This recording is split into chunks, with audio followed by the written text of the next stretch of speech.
आताच्या तरुणाला मावळा म्हणाव की कावळा, हाच एक प्रश्न आहे का हा छत्रपती शिवरायांचा इतिहास आहे? छत्रपती शिवरायांच्या विज्ञानाला आज अज्ञानाचा कवर आहे का हा छत्रपती शिवरायांचा इतिहास आहे? प्रत्येक राजाच्या दरबारामध्ये नर्तकी नाचली हा जगाचा इतिहास आहे. अरे प्रत्येक राजाच्या दरबारामध्ये नर्तकी नाचली हा जगाचा इतिहास आहे. पण स्वराज्याच्या दरबारामध्ये एकदाही नर्तकी नाचली नाही हा छत्रपती शिवरायांचा इतिहास आहे. हजाराच्या घरामध्ये, आमच्या घरामध्ये डॉक्टर जन्माला पाहिजेत, आमच्या घरामध्ये इंजिनियर जन्माला पाहिजेत, जे काय पैसे देणारे जे काय पोस्ट आहेत ते सगळे आमच्या घरापाहिजे आले पाहिजेत. आणि शिवाजी महाराज हे दुसऱ्याच्या घरामध्ये जन्माला पाहिजेत. हा विचार जोपर्यंत संपुष्टात येणार नाही तोपर्यंत शिवजयंतीचा जो जागर आहे हा जागर यशस्वी कधीच होऊ शकणार नाही. संतती चांगली असेल तर संपत्ती कमवण्याला अर्थ आहे, लक्षात घ्या. अशी संतती निर्माण होणं ही काळाची गरज आहे. आज एक वक्ता तुमच्या गावामध्ये तयार झाला, एक विचारांची पिढी तो निर्माण करू शकेल. पुढच्या वर्षी याच्याच विचाराची 10 मुलं जर तयार झाली तुमचं गाव समृद्ध होणार. समृद्ध गाव फक्त पैशाने आणि विकासाने होत नाही, सगळ्यात अगोदर असेल तो विचार महत्वाचा आहे. आणि तो विचार त्यानं आज या ठिकाणी पेरायला सुरुवात केलेली आहे. भविष्यामध्ये त्याचं पीक जितक्या जोमाने येईल की त्याचं भविष्य उजळेल आणि तुमच्या गावाचं सुद्धा भविष्य. तिचे वडील शेजारी झोपलेले आणि आकाशाकडे बघत बघत ती आपल्या बाबांना प्रश्न विचारते. आता लहान मुलांचे प्रश्न खूप बालबोध असतात, ते काय प्रश्न विचारतील सांगता येत नाही आणि भल्या भल्या विद्वानांना सुद्धा त्याची उत्तरं देता येणार नाहीत, असे प्रश्न असतात. ती म्हणली, बाबा हे आकाश इतकं मोठं आहे, याला कुठेही खांब नाही, याला कुठेही भिंत नाही, कुणी खाली का पडत नाही बरं? आता हा बालबोध प्रश्न आहे, लहान मुलांना पडलेला प्रश्न आहे, पण बाबांना काहीतरी उत्तर देणं भाग आहे ना. तेव्हा बाबांनी तिला सांगितलं, बाबांनी जे उत्तर दिलंय ना हे अत्यंत महत्वाचं आहे. बाबा म्हणाले, हे आकाश खूप विस्तीर्ण आहे, मोठे आहे, त्याला खांब नाही, त्याला भिंत नाही, तरी सुद्धा ते खाली पडत नाही का? कारण या देशामध्ये, या जगामध्ये अजून सुद्धा अशी काही माणसं जिवंत आहेत ज्यांनी महापुरुषांचे विचार जिवंत ठेवले आहेत. अशा माणसांचे अदृश्य हात या आकाशाला टेकलेले आहेत, म्हणून हे आकाश खाली पडत नाही. आणि जोपर्यंत अशी माणसं या समाजामध्ये जिवंत आहेत तोपर्यंतच हा समाज राहणार आहे. लक्षात घ्या, हा शिवजयंती उत्सव टाकळी कडेवळीत मधील ज्या शिवभक्तांनी या ठिकाणी केलेला आहे, अशा शिवभक्तांचे हात त्या आकाशाला आज लागलेले आहेत. असे शिवभक्त प्रत्येक गावामध्ये निर्माण होणं ही काळाची गरज आहे, लक्षात घ्या. या ठिकाणी गर्दी नाही, बऱ्याच ठिकाणी व्याख्यानाला जातो, शिवजयंतीची हीच अवस्था झालेली आहे. इथं जर पाटलीनबाईचा कार्यक्रम ठेवला असता तर बसायला जागा पुरली नसती. पण छत्रपती शिवाजी महाराजांचे विचार ऐकायचे मग माणसं जमा होत नाहीत का? कारण छत्रपती शिवाजी महाराजांचे विचार ऐकायला सुद्धा माणसं दर्दी असावे लागतात. हे कोणाचं सुद्धा काम नाहीत. तुम्ही या ठिकाणी आलात, तुमच्या सर्वांचे मी प्रथमतः आभार मानतो. या देशामध्ये आणि आपल्या महाराष्ट्राच्या मातीमध्ये नतमस्तक कोणाच्या समोर व्हायचं? आजकाल लोक कोणाच्याही समोर नतमस्तक होतात, दंडवट घेतात. नतमस्तक व्हायचं असेल तर आपल्या घरामध्ये सर्वात मोठं दैवत आहे आपले आई आणि वडील. पहिलं नतमस्तक व्हायचं आई आणि वडिलांच्या समोर, आणि त्यानंतर नतमस्तक होण्यासाठी या महाराष्ट्राच्या मातीमध्ये 3 पायऱ्या आहेत. 2 पायऱ्या आहेत पंढरपूरला ज्या भक्तीच्या आहेत, त्या ठिकाणी नामदेव आणि चोखोबाची पायरी. रामकृष्ण हरीचा गजर करत महाराष्ट्रभरामधून लाखो भाविक पंढरपूरला जातात आणि त्या पायरीवरती नतमस्तक होतात. आणि 3री पायरी आहे दुर्गेश्वर रायगडावरती, आणि ती पायरी आहे सेवेची. 2 पायऱ्या भक्तीच्या, 1 पायरी सेवेची. सेवेची या ठाई तत्पर हिरोजी इंदलकर. जर तुम्ही रायगडावरती गेला असेल, जगदीश्वराच्या मंदिराच्या समोर एक पायरी निर्माण करण्यात आलेली आहे आणि त्याच्यावरती शिलालेख कोरलेला आहे, त्याच्यावर लिहिलेलं आहे शेवेची या ठाई तत्पर हिरोजी इंदलकर. 6 जून 1674 छत्रपती शिवरायांचा राज्याभिषेक मोठ्या थाटामध्ये सोहळा त्या ठिकाणी संपन्न होत होता. ज्यांनी ज्यांनी या स्वराज्यासाठी कामगिरी केली, प्राणांची आहुती दिली, त्यांच्या कुटुंबियांना बहुमान प्राप्त होत होता. आणि राजधानीचा गड निर्माण करणाऱ्या हिरोजी इंदलकरांना ज्या वेळेस पुरस्कार देण्याची वेळ आली तेव्हा महाराज म्हटले, हिरोजी इंदलकर, तुम्हाला काय पाहिजे ते मागा, तुम्ही आमच्या राजधानीचा गड निर्माण केलेला आहे. त्यावेळेस हिरोजी इंदलकर काय म्हणाले, राज, मी हा रायगड निर्माण केला, स्वतःची जमीन विकली, स्वतःचं घरदार विकलं, कारण शिवाजी महाराज दक्षिण मोहिमेवर होती, पैसा लागणार होता. पण त्यांनी कोणाला फोन केला नाही. स्वतःची सगळी जमीन, सगळं घरदार विकून त्यांनी रायगडाची निर्मिती केली. आणि याच्या बदल्यात काय मागितलं, राजा, मी रायगडावरती जगदीश्वराचं मंदिर उभा केलेलं आहे आणि त्या मंदिराच्या एका पायरीवरती माझं नाव कोरण्याची अनुमती राजा मला द्या. राजा म्हणले, अरे हे काम तर आम्ही करूच, एका पायरीवरती तुमचं नाव कोरू, पण तुम्हाला काय पाहिजे मागा ना, वतन मागा, जहागिरी मागा, संपत्ती मागा. त्यावेळेस हिरोजी इंदलकर म्हणाले, राजा, मला काही नको, माझी एकच इच्छा आहे की त्या पायरीवरती माझं नाव कोरावं. त्यावेळेस राजे म्हणाले, पण त्या पायरीवरती तुमचं नाव कोरावं ही इच्छा तुमची का आहे. त्यावेळेस हिरोजी इंदलकरांनी दिलेलं उत्तर किती महत्वाचं आहे. हिरोजी इंदलकर म्हणाले, राजा, तुम्ही जेव्हा जेव्हा रायगडावरती असाल तेव्हा तेव्हा तुम्ही जगदीश्वराच्या दर्शनाला जाणार आणि जगदीश्वराच्या दर्शनाला जाताना त्या पायरीवर तुमचा पाय पडेल आणि तुमच्या पायाची पायधूळ माझ्या नावावरती अभिषेक करत राहील. राजा, याच्यापेक्षा मोठं सौभाग्य माझं काय असेल राजा, तेवढं सौभाग्य या पामराच्या पदरामध्ये द्या राजा. अरे, स्वराज्यासाठी लढणारी माणसं अशी होती, नाहीतर आज पक्ष बदलू लोकांकडे पाहिल्यानंतर काय काय बदलतात आणि काय काय करतात ही गोष्ट आमच्या समोर होती. बरं झालं अशी लोक छत्रपती शिवाजी महाराजांच्या राज्यात नव्हती, नाहीतर हे स्वराज्य आपल्याला कधीच पाहायला मिळालं नसतं. इंग्लंडमध्ये असणारा अधिकारी जेम्स डग्लस, तो इंग्लंडमध्ये छत्रपती शिवरायांचं चरित्र वाचलं आणि छत्रपती शिवरायांचं चरित्र वाचून तो प्रेरित झाला. इंग्लंड मधला अधिकारी 1870 साली तो प्रेरित झाला शिवरायांचं चरित्र वाचून. पण दुर्दैव आमच्या महाराष्ट्रामधल्या लोकांचं, अजूनही आमच्या लोकांनी छत्रपती शिवाजी महाराजांचं चरित्र वाचलेलं नाही. आणि तो छत्रपती शिवाजी महाराजांचा रायगड पाहण्यासाठी महाराष्ट्रामध्ये आलाय, कारण रायगडावर असणाऱ्या छत्रपती शिवाजी राजांच्या समाधीचं त्याला दर्शन घ्यायचंय. रायगडावर आला, 3 दिवस रायगडावरती फिरतोय जेम्स डग्लस, पण शिवाजी महाराजांची समाधी त्याला सापडत नव्हती. पहिला दिवस गेला, दुसरा गेला, तिसरा गेला, शेवटी तो वृत्तपत्रकारांकडे आला आणि वृत्तपत्र त्यावेळेच जे इंडियन एक्सप्रेस नावाचं वृत्तपत्र होतं, महत्वाची जी वृत्तपत्र होती, त्या सगळ्यात बातमी दिली, अरे मी छत्रपती शिवाजी महाराजांचा इतिहास वाचलाय आणि त्यांच्या समाधीचं दर्शन घेण्यासाठी या महाराष्ट्रामध्ये आलोय, पण समाधीच नाही रायगडावरती. आणि सर्व वर्तमानपत्रामध्ये ती बातमी छापली गेली. छत्रपती शिवाजी महाराजांच्या राजधानीचा गड रायगड, पण रायगडावरती समाधीच नाही. आणि ही बातमी वाचली क्रांतीसूर्य महात्मा ज्योतिराव फुले यांनी. क्रांतीसूर्य महात्मा ज्योतिराव फुले रायगडावरती गेले. जगदीश्वराचं मंदिर घाणेरीच्या झाडांनी पूर्ण वेढलेलं होतं, आत सुद्धा जाता येत नव्हतं. अरे, मंदिराच्या आतमध्ये जाता येत नाही, मग समाधी कशी सापडणार. शेवटी ते पुण्यामध्ये आले.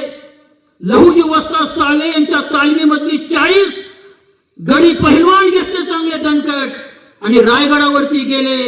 जगदीश्वराच्या मंदिराच्या अवतीभोवती असणारे घाणेरीची झाडं सगळी तोडून काढली. 2 दिवस ती घाणेरीची झाडं तोडल्यानंतर त्यांना छत्रपती शिवरायांच्या समाधीचा शोध लागला. किती दुर्दैव आहे बघा, खूप मोठं दुर्दैव आहे. ज्या राजाने एवढं मोठं स्वराज्य आमच्या पदरामध्ये टाकलं त्या राजाची समाधी सुद्धा सापडत नव्हती. याच्यापेक्षा मोठं दुर्दैव काय असेल. आणि समाधी सापडल्यानंतर महात्मा ज्योतिराव फुले यांनी ती संपूर्ण समाधी धुवून काढली, पाण्याने त्या ठिकाणी अभिषेक केला आणि त्या ठिकाणी फुलं वाहिली. त्यावेळी पाचाडला राहणारा गरम जोशी त्या ठिकाणी आला आणि महात्मा फुले यांनी त्या समाधीवरती वाहिलेली फुलं त्यांनी हाताने ढकलून दिली.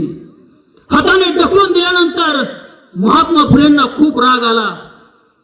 महात्मा फुले म्हणतात, तुम्ही फुले का उधळली? त्यावेळेस तो म्हटला, अरे हा कुठला राजा, हा तर कुणबट आहे आणि कुणबटाला राजा होण्याचा अधिकार नाही. ब्राह्मण, क्षत्रिय, वैश्य आणि शूद्र, कुणबी समाज हा शूद्रांमध्ये गणला जात होता आणि कुणबी समाजाला राजा होण्याचा अधिकार नाही हा सांगतोय. त्यावेळेस महात्मा फुलेंच्या तळपायाच्या आग मस्तकात गेली आणि त्याला सांगितलं, अजून जर थोडा वेळ तू इथं थांबला ना, या शेजारी असणाऱ्या टकमक टोकावरून तुझा कडेलोट करेल. आणि त्यावेळेस तो त्या ठिकाणी पळून गेला. छत्रपती शिवाजी महाराजांचा त्या ठिकाणी राज्याभिषेक झालेल्या गडावरती पहिली जयंती महात्मा ज्योतिराव फुले यांनी साजरी केली. 19 फेब्रुवारी 1870 मध्ये पहिली शिवजयंती, 10 दिवसाची शिवजयंती क्रांतीसूर्य महात्मा ज्योतिराव फुले यांनी पुण्यामध्ये सुरू केली.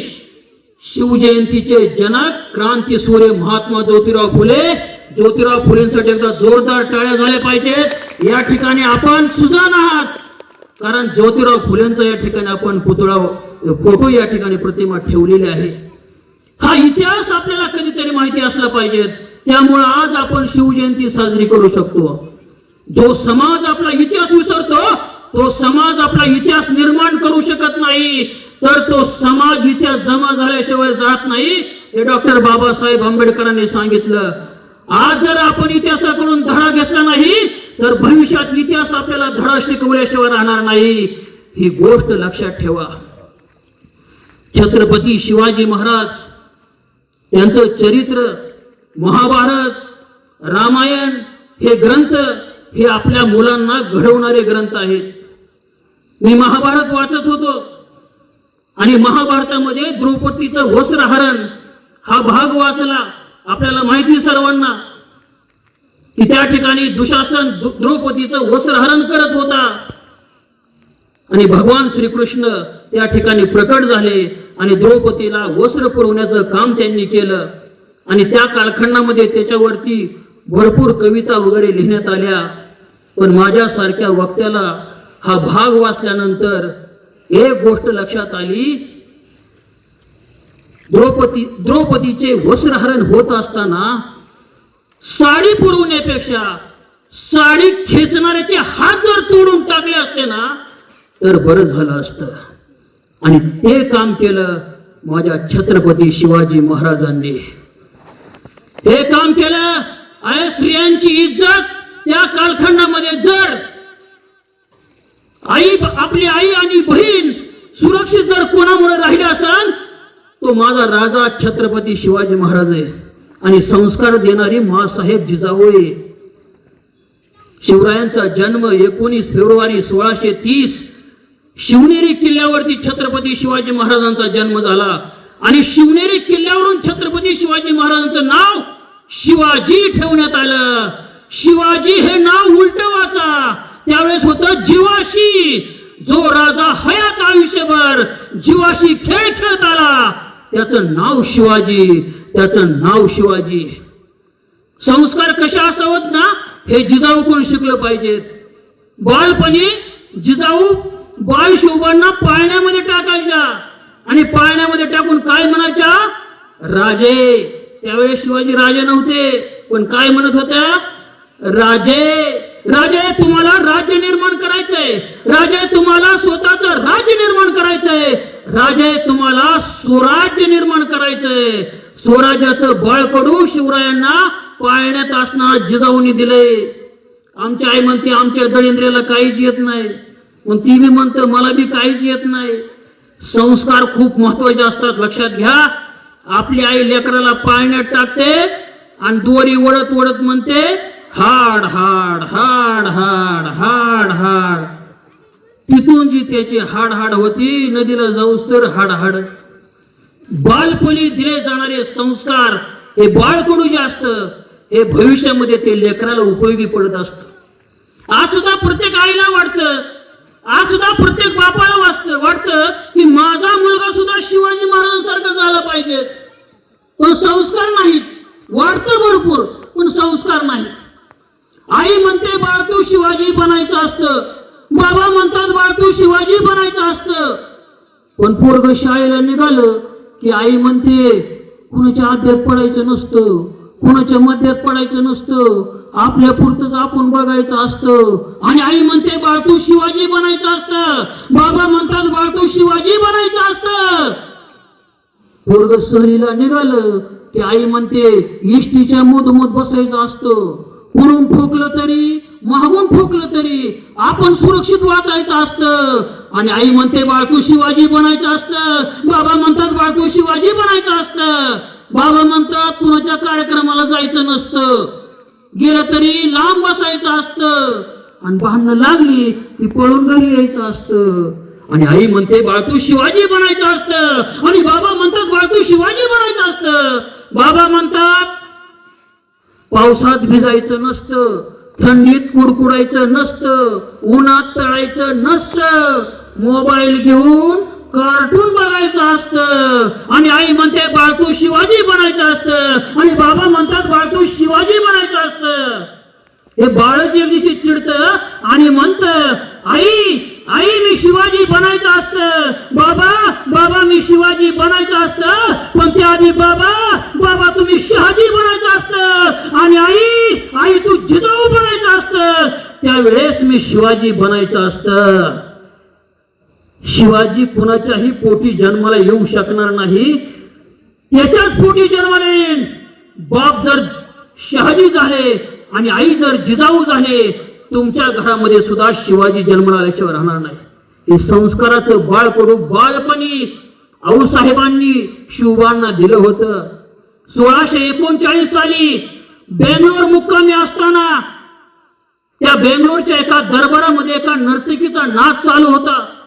Thuy Thuy Thuy Thuy Thuy Thuy करत ती नर्तकी नाचत होती, आणि त्या नर्तकीच्या घुंगरांचा आवाज बाल शिवबांच्या कानावरती आला. आता शिवबा लहान होते, त्या घुंगराच्या आवाजाच्या दिशेने त्या महालाकडे गेले, आणि त्या महालाच्या एका कोपऱ्यामध्ये बसून त्या नर्तकीचा नाच पाहायला लागले. थोड्याच वेळात त्या ठिकाणी दरबारामध्ये आगमन झालं आऊसाहेब जिजाऊंचं.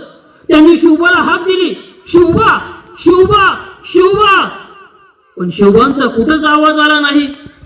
शेवटी शोधत शोधत शोधत त्या महालामध्ये कशी गेल्या, आणि पाहतात तर काय आपले बाल शिवबा त्या महालाच्या एका कोपऱ्यामध्ये उभा राहून त्या नर्तकीचा नाच पाहत आहेत. आऊसाहेबांनी त्यांच्या हाताला धरलं आणि फर फर फर उडत आपल्या महालामध्ये आणलं आणि खडकने कानाखाली मारली. आता शिवबांना काही कळलं नाही, त्या ठिकाणी ते लोक जे पाहत होते तेच मी पाहत होतो. मग आऊसाहेबांनी मला का मारलं? त्यांनी प्रश्न केला, आऊसाहेब मला का मारलं? तशी कडाडली सौदामिनी आणि म्हणाली, शिवबा शिवबा, या महाराष्ट्राच्या मातीमध्ये मला स्त्रियांना नाचवणारा नाही, स्त्रियांना वाचवणारा शिवाजी उभा करायचा आहे. 350 वर्षापूर्वी या महाराष्ट्राच्या मातीमध्ये स्त्रियांना वाचवणारा शिवाजी उभा राहिला होता. ही गोष्ट अत्यंत महत्वाची, कारण आज ज्या घटना घडत आहे पळत सुटे, पूर्वीचा मावळा लवकर उठे, मैदानी पळत सुटे, मस्तक फुटे, पण पीछे ना हटे. आताचा मावळा गावात तत्वज्ञानाचा कार्यक्रम आहे. आता तत्वज्ञान म्हणजे काय ते महिलांना माहितच नव्हतं. तत्वज्ञान काय असतं ते. आणि संध्याकाळी 7 वाजता कार्यक्रम सुरू होणार होता. त्या सभागृहामध्ये सगळ्यात जास्त गर्दी केली ती महिलांनी. कार्यक्रम तत्वज्ञान आहे, तत्वज्ञान म्हणजे काय, आणि ते व्याख्याते तत्वज्ञान सांगायला सुरुवात केली.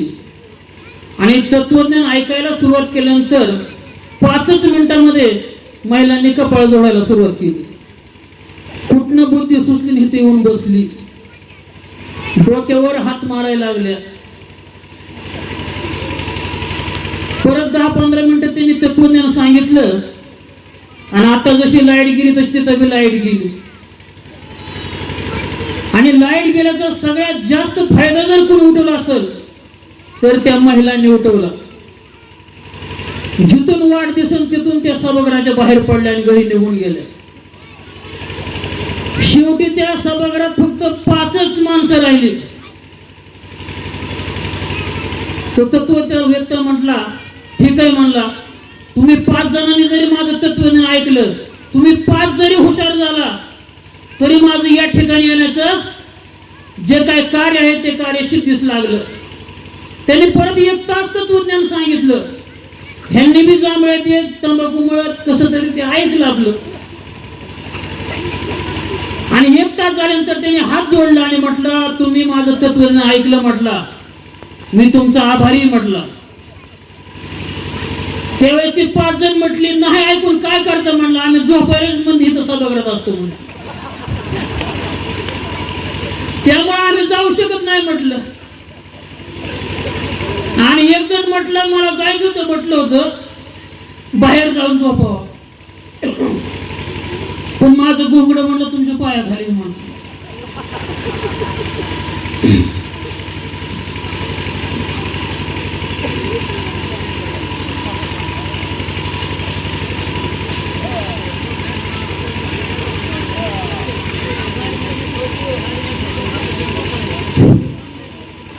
तशी आजपर्यंत मी गोष्ट बऱ्याच कार्यक्रमात सांगितली, पण आज प्रत्यक्ष माझ्या बाबतीत या ठिकाणी घडली. असो, पूर्वीचा मावळा लवकर उठे, मैदानी पळ सुटे, मस्तक फुटे पण पिचे ना हटे. आताचा मावळा उशिरा उठे, बियर बार गाठे, मस्तकात दारूची बाटली फुटे पण दारू ना सुटे. खूप भयानक अवस्था झालेली आहे. प्रत्येक समाजामध्ये ही अवस्था झालेली आहे. नरेंद्र मोदी सांगतात, ये हमारे देश के जो युवा है, ये हमारे देश का भविष्य है. पण त्यांना काय माहिती युवा कसले होते. म्हणजे सगळ्यांच्याच बाबतीत असं नाही, पण बऱ्याच बाबतीत ह्या गोष्टी घडायला लागलेल्या आहेत. दारूच्या आहारी जाऊन संस्कार उद्ध्वस्त झालेले आहेत. पोराचं नाव शेरू आणि हा शेरू 16 वर्षे सुरू करतो दारू. पोराचं नाव बलवीर, पण ह्या बलवीरकडे बघितलं की हात पायाच्या काड्यान पोट डिळ. पुरीचं नाव शांती, नाव शांती साऱ्या गावाची भांडणं आणती. नावाचं सार्थक करायचं असेल तर त्याला संस्काराची शिदोरी अत्यंत महत्वाची. आजचं हे व्याख्यान ते संस्कारावरतीच आहे, लक्षात घ्या. नामदेवराव जाधव एकदा व्याख्यानाला कोकणामध्ये गेलेले होते. आता कोकणामध्ये रस्ते खूप अरुंद असतात आणि एक शिवभक्त असा 4 चाकी गाडी घेऊन आलेला होता आणि तो नामदेवराव जाधव जे आहेत ते नामदेवराव जाधव यांची गाडी ओव्हरटेक करण्याचा प्रयत्न करायचा. पण कोकणामध्ये रस्ते अरुंद असतात त्यामुळे ओव्हरटेक करता येत नाही. तो हॉर्न वाजवायचा, पुढे जायचं होतं. मग नामदेवराव जाधव म्हणते, ह्याला जाऊ दे पुढे, आपली गाडी साईडला घे. गाडी साईडला घेतली आणि ते पुढे गेलं. त्याच्या गाडीच्या पाठीमागे लिहिलं होतं, बघतोय का रागानं, ओव्हरटेक केलं वागानं. आणि 5 मिनिटं नामदेवराव जाधव पुढे गेल्यानंतर या वाघाची गाडी अशी पलटी झालेली होती. वाघ जखमी झालेला होता. त्या वाघाला गाडीतनं बाहेर काढलं, कारण तो फुल दारू पिलेला होता. त्याला बाहेर काढलं, नामदेवराव जाधवने आपल्या गाडीत टाकलं आणि हॉस्पिटल मध्ये नेऊन त्याला ऍडमिट केलं. व्याख्यानाला थोडा वेळ लागू दे म्हणले, पण थोडा वेळ थांबू. आणि ज्यावेळेस तो शुद्धीवर आला त्यावेळेस तो असा नामदेवराव जाधवांकडे बघायला लागला. त्यावेळेस नामदेवराव जाधव त्याला म्हटले, बघतोय काय रागानं, ऍडमिट केलं या वाघानं म्हटलं. शिवजयंती म्हटलं की सायलेन्सर काढायचा, झेंडा लावायचा आणि फिरायचं इकडून तिकडं. पण या ठिकाणी सांगतो, शिवजागर हा अत्यंत महत्वाचा आहे. शिवजयंतीच्या माध्यमातून आपल्या घरामध्ये एक पुस्तक आणा. नामदेवराव जाधव यांनी शिवचरित्र लिहिलंय 2 भागामध्ये. ती 2 पुस्तकं आपल्या घरामध्ये असू द्या. आपल्या लेकरांना कधीतरी ती वाचायला लावा. शिवाजी त्यांना कळला पाहिजेत. त्याशिवाय आपलं घर सुधारणार नाही. लक्षात घ्या, मुलं सुधारणं ही काळाची गरज आहे. पूर्वीचा मावळा लवकर उठे, मैदानी पळ सुटे, मस्तक फुटे, पण पीछे न हटे. आताचा मावळा उशिरा उठे, बियर बार गाठे, मस्तकात दारूची बाटली फुटे, पण दारू न सुटे. आताच्या तरुणाला मावळा म्हणाव की कावळा, हाच एक प्रश्न आहे. का हा छत्रपती शिवरायांचा इतिहास आहे? का हा छत्रपती शिवरायांचा इतिहास आहे? बचेंगे तो और लढेंगे, अरे बचेंगे तो और लढेंगे असं म्हणणारा शिवरायांचा मावळा बचेंगे तो और पिएंगे असं म्हणायला लागलेला आहे. अरे तलवारीचा जाळ काढणारा शिवरायांचा मावळा सिगारेट आणि गांजाचा धूर काढायला लागलेला आहे. आजची जी अवस्था आहे ती अवस्था आणि आपले शिवराय, त्याच वेळेचे मावळे आणि आताचे कावळे, हा दोन्ही मधला संबंध दाखवणार. बचेंगे तो और लढेंगे. अरे छत्रपती शिवाजी महाराजांनी एखादी मोहीम काढावी आणि म्हणावं, अरे मोहिमेवर कोण जात आहे? तसा येसाजी पुढे यायचा, बाजी पुढे यायचा, एकापेक्षा एक सरस मावळा पुढेचा राजा, ही मोहीम मला द्या. आता ही मोहीम घ्यायची म्हणजे काय संपत्ती मिळणार नव्हती. ही मोहीम घ्यायची म्हणजे काय मोठी जहागीरदारी मिळणार नव्हती. ही मोहीम हातात घ्यायची म्हणजे वतन मिळणार नव्हतं, मिळणार होता मृत्यू. अरे मृत्यूसाठी स्पर्धा करणारी मावळ्यांची फौज माझ्या राजानं निर्माण केली आणि जगाच्या इतिहासामधला पहिला कालखंड आहे छत्रपती शिवाजी महाराजांचा, ज्या ठिकाणी मृत्यूची स्पर्धा होती, मृत्यूची. मग ते मावळे कुठं आणि आताचे कावळे कुठं? हा प्रश्न पडल्याशिवाय राहत नाही. बचेंगे तो और लढेंगे असं म्हणणारा मावळा बचेंगे तो और पिएंगे असं म्हणायला लागलेला आहे. अरे तलवारीचा जाळ करणारा शिवरायांचा मावळा सिगारेट आणि गांजाचा धूर काढायला लागलेला आहे. छत्रपती शिवाजी महाराजांच्या विज्ञानाला आज अज्ञानाचा कवर आहे. छत्रपती शिवरायांच्या विज्ञानाला आज अज्ञानाचा कवर आहे. का हा छत्रपती शिवरायांचा इतिहास आहे? का हा छत्रपती शिवरायांचा इतिहास आहे? मोगलांच्या छताडावरती थैया थैया नाचून स्वराज्याचा झेंडा अटके पार लावणारा छत्रपती शिवरायांचा मावळा आज लाचार कार्यकर्ता बनलेला आहे. अरे मोगलांच्या छताडावरती थैया थैया नाचून स्वराज्याचा झेंडा अटके पार लावणारा शिवरायांचा मावळा आज लाचार कार्यकर्ता बनलेला आहे. कोणत्या तरी दीड दमडीच्या पक्षाचा झेंडा हातात घेऊन रस्त्यावरती थैया थैया नाचायला लागलेला आहे. छत्रपती शिवरायांचे विचार सोडून आजचा मावळा लाचार कार्यकर्ता बनलेला आहे. का हा छत्रपती शिवरायांचा इतिहास आहे? का हा छत्रपती शिवरायांचा इतिहास आहे? प्रत्येक राजाच्या दरबारामध्ये नर्तकी नाचली, हा जगाचा इतिहास आहे. अरे प्रत्येक राजाच्या दरबारामध्ये नर्तकी नाचली, हा जगाचा इतिहास आहे. पण स्वराज्याच्या दरबारामध्ये एकदाही नर्तकी नाचली नाही, हा छत्रपती शिवरायांचा इतिहास आहे. हा छत्रपती शिवरायांचा इतिहास आहे. बाई, बाटली आणि कलावंतीन याला छत्रपती शिवाजी महाराजांच्या स्वराज्यामध्ये थारा नव्हता. लक्षात घ्या, प्रत्येक राजाच्या दरबारामध्ये नर्तकीसाठी महाल बांधले, पण माझ्या राजाच्या कोणत्याच किल्ल्यावरती तुम्हाला नर्तकीसाठी महाल बांधलेला दिसणार नाही. इतर राजे आणि माझा राजा याच्यामध्ये जो फरक आहे ना, तो हा आहे. लक्षात घ्या, कोणाचा झेंडा हातामध्ये घ्यावा हे सुद्धा महत्वाचं आहे. अरे तिरंगा झेंडा सुद्धा हातात घेताना तो हात सुद्धा तेवढा मजबूत असला पाहिजे. गर नाच हो नंगा तो अच्छा नहीं लगता, गर नाच हो नंगा तो अच्छा नहीं लगता, धर्म के नाम पर दंगा अच्छा नहीं लगता, धर्म के नाम पर दंगा अच्छा नहीं लगता, और जिनके हाथ रंगे हैं खूनों से उनके हाथों में तिरंगा अच्छा नहीं लगता, उनके हाथों में तिरंगा अच्छा नहीं लगता. 15 अगस्त को लहराता है तिरंगा आसमान में हमारा, वाह क्या बात है. 15 अगस्त को लहराता है तिरंगा आसमान में हमारा, वाह क्या बात है. लेकिन 16 अगस्त को रास्ते के किनारे पड़ा तिरंगा अच्छा नहीं लगता. 16 अगस्त को रस्ते के किनारे पडा तिरंगा अच्छा नहीं लगता. कोणता झेंडा हातात घ्यायचा आणि कोणी घ्यायचा हे सुद्धा अत्यंत महत्वाचे लक्षात घ्या. माझ्या राजाचा जर आदर्श घ्यायचा आहे ना तो हा घ्या. प्रत्येक राजाच्या दरबारात नर्तकी नाचली हा जगाचा इतिहास आहे, पण स्वराज्याच्या दरबारामध्ये एकदाही नर्तकी नाचली नाही हा छत्रपती शिवरायांचा इतिहास आहे. अरे दिल्लीच्या तख्ताकडे झेपवणारी पावले, अरे दिल्लीच्या तख्ताकडे झेपवणारी पावले आज डान्स बार कडे वळू लागलेली आहेत. अरे दिल्लीच्या तख्ताकडे झेपवणारी पावलं आज डान्स बार कडे वळू लागलेली आहेत. का हा छत्रपती शिवरायांचा इतिहास आहे, का हा छत्रपती शिवरायांचा इतिहास आहे. शिवरायांसारखं दिसणं म्हणजे शिवरायांसारखं असणं नसतं.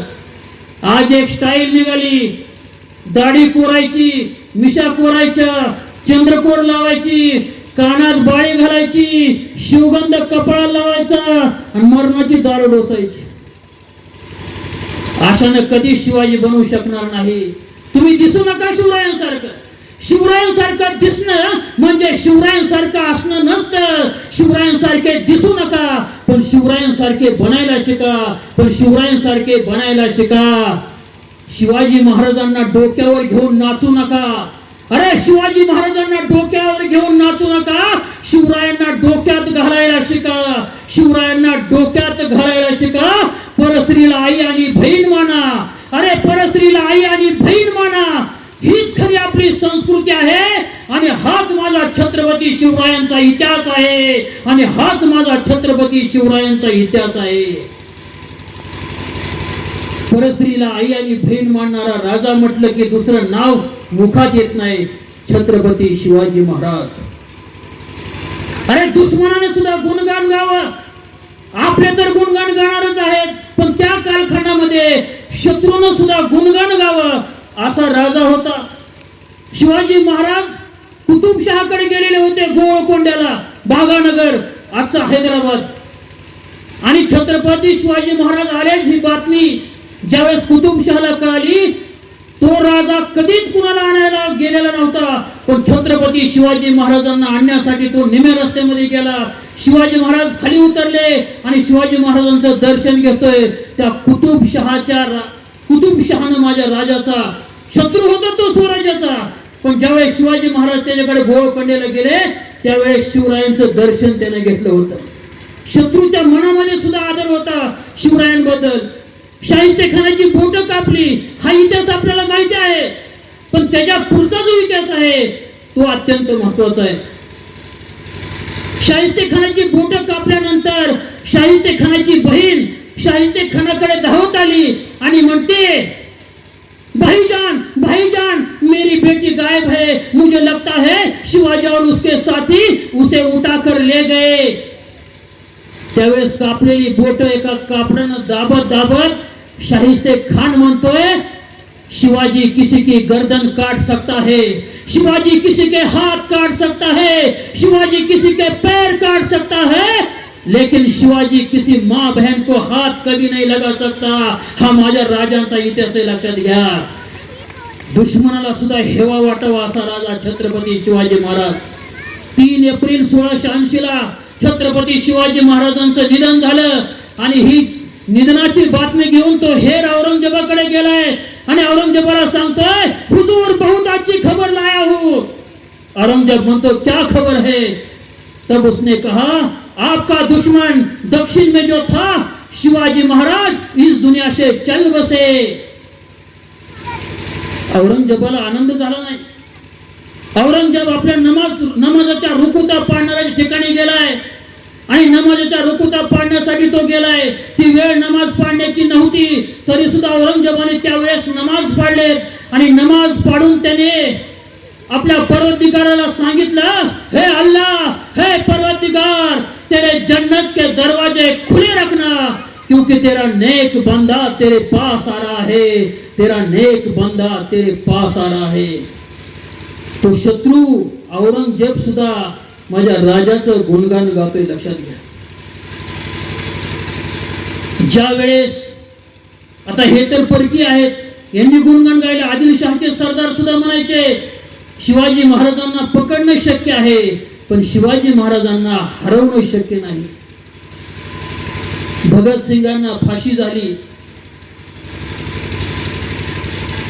आणि भगतसिंगाला फाशीची शिक्षा ज्या दिवशी त्यांना फासावरती लटकायचंय, फासावरती न्यायचंय, बघा फासावर जायचंय, शेवटचा क्षण आहे, पण चेहऱ्यावरती एक सुद्धा लकीर दुःखाची नाही भगतसिंगांच्या. आणि फासावरती जाताना त्यांच्या मुखामध्ये गाणे. आजपर्यंत असा कोणता व्यक्ती झालेला आहे का ज्याला फासावरती चालवलं आहे? आणि फासावरती नेत असताना त्याच्या मुखामध्ये गाणे, आणि ते गाणं कोणाच होतं? माझ्या छत्रपती शिवरायांचं.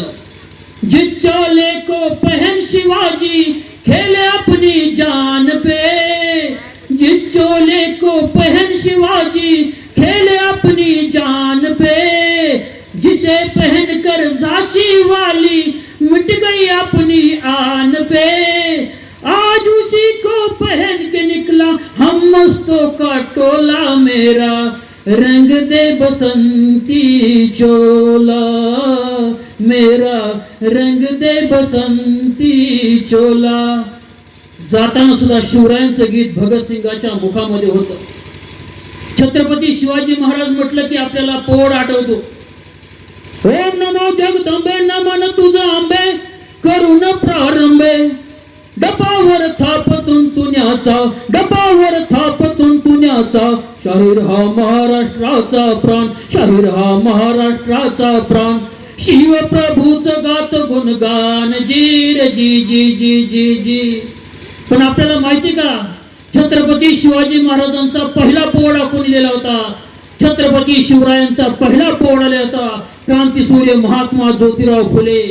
मासा पाणी खेळे गुरु कोण त्याचा, मासा पाणी खेळे गुरु कोण त्याचा, गुरु कोण त्याचा, अन कुळवाडी भूषण पोवाडा गातो शिवबा जी रे जी जी जी. 90 ओळीचा प्रदीर्घ पोवाडा लिहिणारे क्रांतीसूर्य महात्मा ज्योतिराव फुले. दुसरा पोवाडा लिहिला मुस्लिम समाजामध्ये जन्मलेले शाहीर बार्शीचे शाहीर अमर शेख. एका रात्री सह्याद्री हसला, एका रात्री सह्याद्री हसला, हसताना दिसला आनंद त्याला कसला, आनंद त्याला कसला. चिवचिवाट झाला पाखरांचा, चिवचिवाट झाला पाखरांचा, शिवनेरीवर जन्म झाला शिवबाचा जी रे जी जी जी.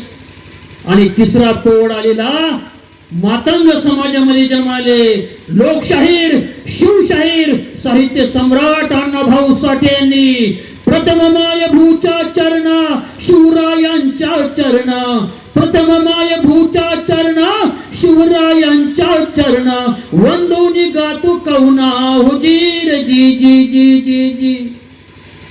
छत्रपती शिवाजी महाराजांचं गुणगान उद्धव ठाकरे यांचे आजोबा, बाळासाहेब ठाकरे यांचे वडील प्रबोधनकार ठाकरे काय सांगतात? छत्रपती शिवाजी महाराजांचं नाव इतकं मोठं आहे, छत्रपती शिवाजी महाराजांचं नाव इतकं मोठं आहे की छत्रपती शिवाजी महाराजांचं नाव जरी घेतलं तर त्या नाव पुढे 33 कोटी देवांची फलटण सुद्धा गाळत होते. इतके मोठे छत्रपती शिवाजी महाराज आहेत. व्याख्यानामध्ये शेवटी दुसऱ्या महायुद्धामध्ये एक छोटासा प्रसंग आपल्या समोर सांगणार आहे. आपल्याला माहिती 1939 साली दुसरं महायुद्ध सुरू झालं आणि इंग्लंडच्या विरोधामध्ये जर्मनी समोर उभा होती. जर्मनीचा अडॉल्फ हिटलर याने आक्रमण इतकं तेज केलं होतं की फक्त इंग्लिश खाडी आता पार करायची होती, आणि एकदा इंग्लिश खाडी पार झाली की लगेच इंग्लंडवरती आक्रमण करायचं होतं. इंग्लंडमध्ये सारे लोक घाबरले होते, भयभीत झाले होते. जर अडॉल्फ हिटलर आपल्या इंग्लंडमध्ये घुसला तर इंग्लंड मधला एकही माणूस जिवंत राहणार नाही. इतका क्रूर कर्म होता अडॉल्फ हिटलर. पण विन्स्टन चर्चिल यांनी आकाशवाणीवरून लोकांना धीर दिला, तुम्ही घाबरू नका.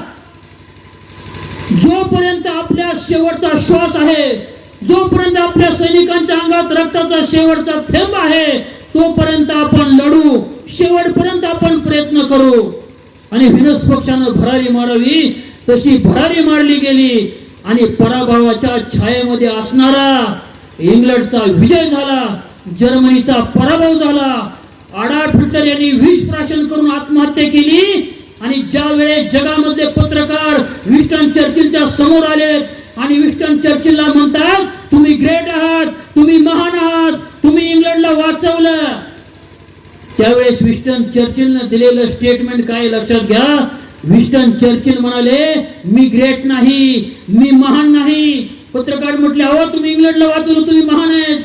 ते म्हणले, मी इंग्लंडला वाचवलं पण मी महान नाही. इंग्लंडला वाचवण्यासाठी ज्यांचा आदर्श मी डोळ्यासमोर ठेवला ते महान आहेत. त्यावेळेस ते पत्रकार विचारतायत की कोणाचा आदर्श तुम्ही डोळ्यासमोर ठेवला होता. त्यावेळेस विन्स्टन चर्चिलनं सांगितलं, दुसरं महायुद्ध जिंकण्यासाठी मी छत्रपती शिवरायांचा आदर्श डोळ्यासमोर ठेवला होता. विन्स्टन चर्चिलनं दुसरं महायुद्ध शिवरायांचा गनिमी काव्याचा वापर करून जिंकलं. लक्षात घ्या, शिवजयंतीच्या माध्यमातून एक गोष्ट आपल्या लेकरांना सांगा कि तुला वाघ बनायचंय, तुझे शेर बनना है. तू अगर दहाड़ेगा तो जमीन में कांप उठेगी और तुझे जो करना है खुद के बलबूते पर करना है, जिस प्रकार से छत्रपति शिवाजी महाराज ने किया था. शेर क्यों बनाना है शेर? क्योंकि शेर कभी बिकते नहीं कुत्तों के बाजार में, शेर कभी बिकते नहीं कुत्तों के बाजार में, और बिकने वाले टिकते नहीं मेरे शूबा के दरबार में, बिकने वाले टिकते नहीं मेरे शूबा के दरबार में. जय जिजाऊ, जय शिवराय, जय शंभूराजे.